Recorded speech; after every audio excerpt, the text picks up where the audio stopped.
Good morning, everybody. Thank you very much for the opportunity to be here today and speak about our study. And I will talk about substantial land use change that's in progress in Brazil and driven by the ethanol fuel demand. And maybe this is one of the largest transitions in land use ongoing in the world. And I will talk about its impacts on soil macrofauna community. It's really working. Yeah.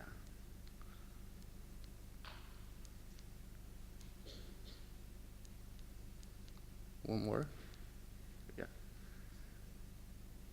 So Brazil is expected to increase its ethanol production from sugarcane from the currently 37 billion liters per year to about 64 billion liters per year.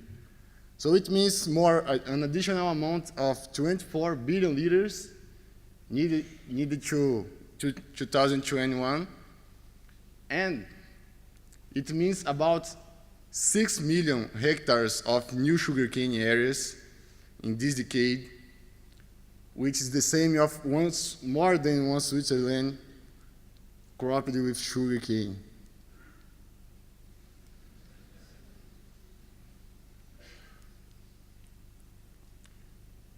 In the last decade, 3 million hectares of new sugarcane areas were cropped in Brazil, and this study shows that around 7% of that came from pasture areas, and less than 1% only came from direct land use change from native vegetation areas, from forest areas. And this in 99% of this sugarcane expansion is taking place in central southern Brazil.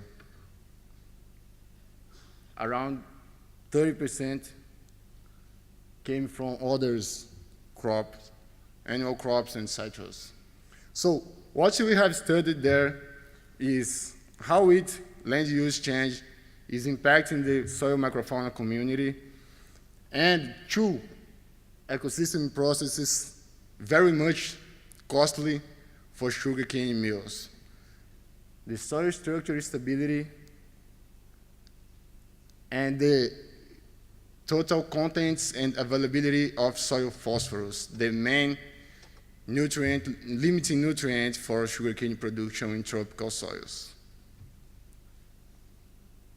And because this land use change came essentially from pastures, its impacts on biodiversity have been theorized as limited.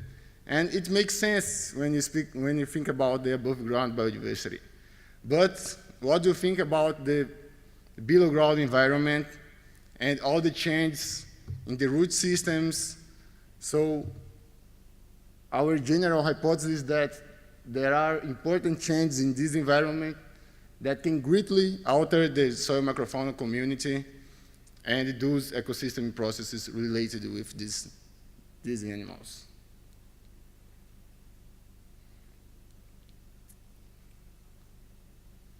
So this is the big deal: the land use sequence from native vegetation to pasture, and then from pasture to sugarcane crops. This is the land use sequence we have studied there.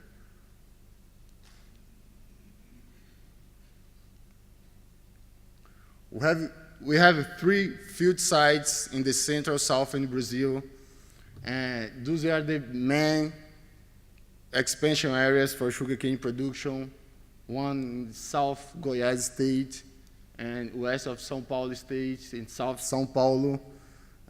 We have identified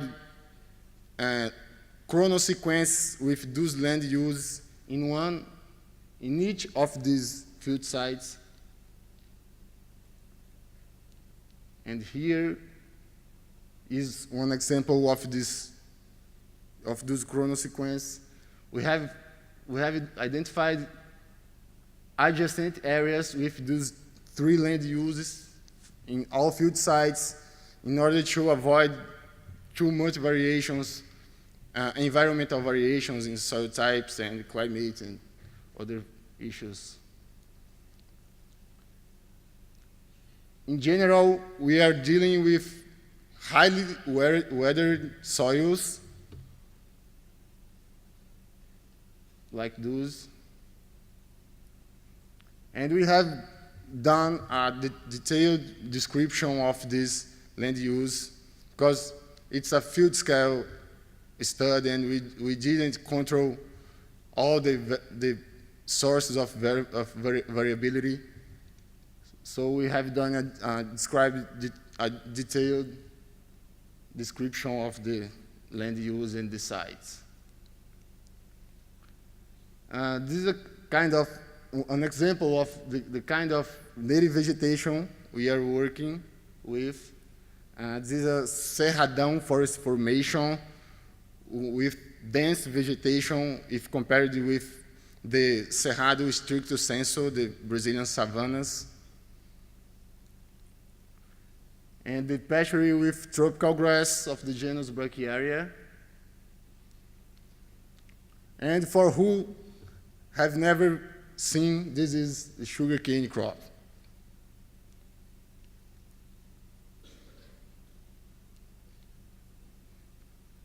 It's not working very well. So we have used the TSBF monolith standard method, and we have used 25 by 25 centimeters soil block from this point, and then we sampled 12 soil cores for chemical analysis and other analysis. It's for 0 to 30 centimeter depth. In each land use site, we have applied 9 replications of this sample scheme, as exemplified in this picture.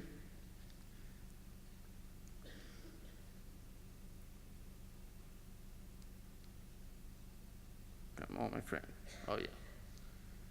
So this is an example of the soil monolith. And a total of 81 of those were opened in the field site. Then immediately after the sampling procedures, we sorted the animals from the soil blocks.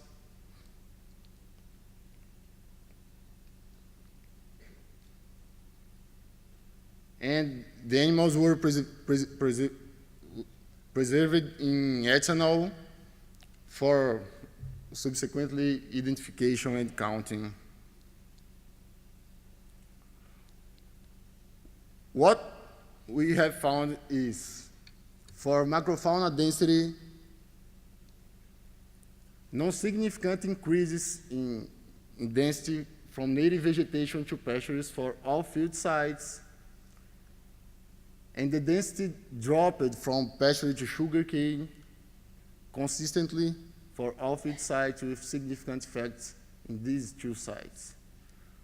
For macrofauna richness, we have mostly decreases in richness from native vegetation to pastures, and it also decreases from pasture to sugarcane with significant effects in these 2 field sites. As a consequence, the diversity index dropped from native vegetation to pasture and from pasture to sugarcane with significant effects in these 2 field sites. For evenness, we have not found significant effects of the land use change.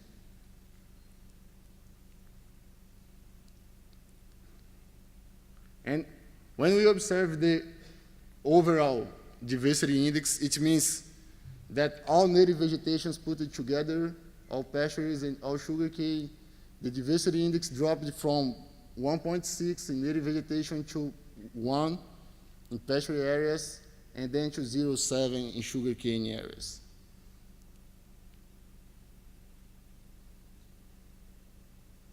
We also grouped the soil animals into 3 ecological functional groups: detritivore, predator, and herbivore.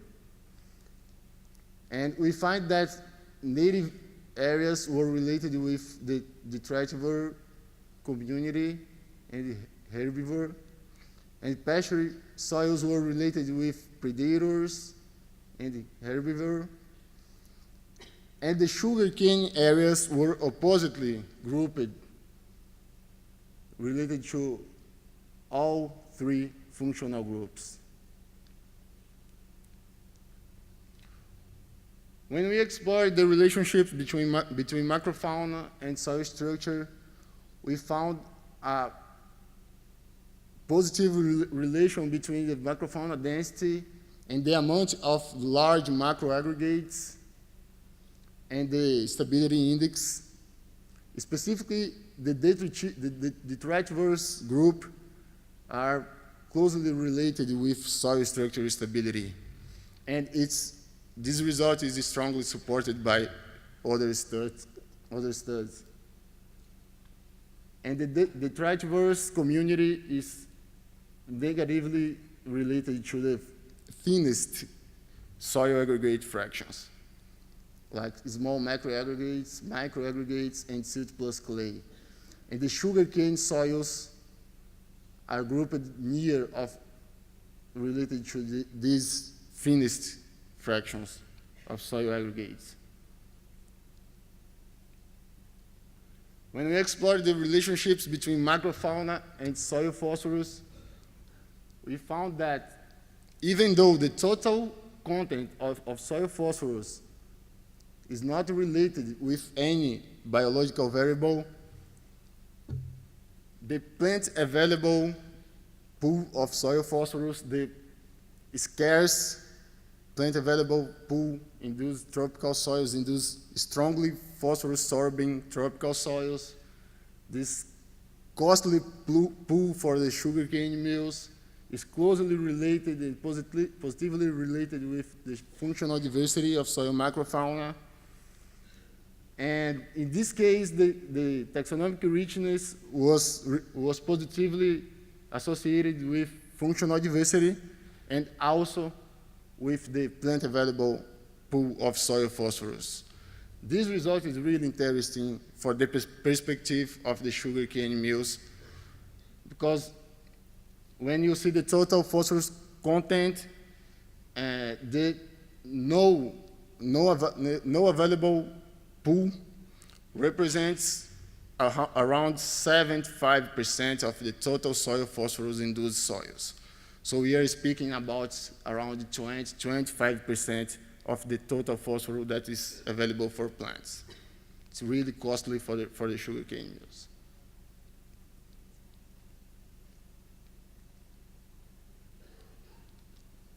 Sorry. Come on, my friend. Yeah. So, even though the use of sugarcane ethanol replacing fossil fuels reduce the net anthropogenic CO2 emissions, we described here that a reduction of 89% of soil macrofauna density and 39% of taxonomic richness can be expected when you change the pasture to sugarcane crops. And our findings provide evidence that such biodiversity loss aggravate the degradation of soil structure in those soils, as well as the low availability of soil phosphorus. And the best point, the best thing here is that even though we have done the species identification for ants, termites, and earthworms, here we used a low taxonomic resolution so that the sugarcane mills can easily implement a monitoring program to check the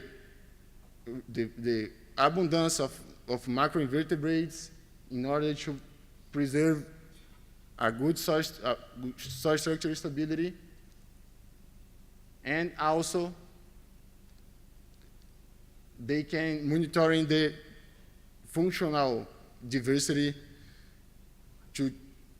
in order to have an increased soil phosphorus availability. So it's really suitable for implementation in sugarcane mills. I'd like to thank my colleagues from University of São Paulo, and I'd like to thank the Colorado State University for hosting me as a visiting student. And I really thank Shell and São Paulo Research Foundation to have funding our study. Thank you very much for your attention and open for questions.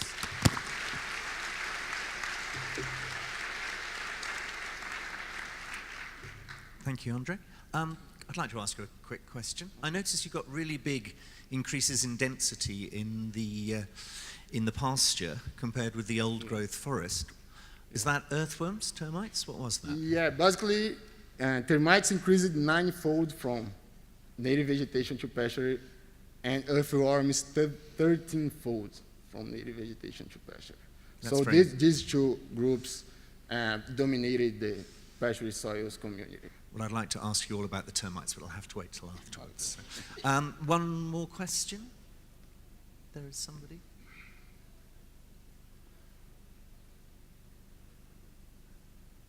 Sorry, if you want to give a question, can you stand up? Because it'll make you easier to see. Oh, over there, yes. How much of this biodiversity loss is unique to sugarcane? Because all agriculture, biodiversity loss is occurring. We really need those areas of new sugarcane because the increase in ethanol demand. And as I said, the use of ethanol replacing fossil fuels is a means to avoid CO2 emissions, net CO2 emissions. This is the first study exploring the below-ground biodiversity effects of sugarcane expansion. So we are in closely touch with the sugarcane mills to see what can be done with this issue in those areas. And we are really very happy with the engagement of Shell in this study because they control around 26, 27 sugarcane mills in Brazil. And they are really interested in the environmental issues of the sugarcane expansion in those areas.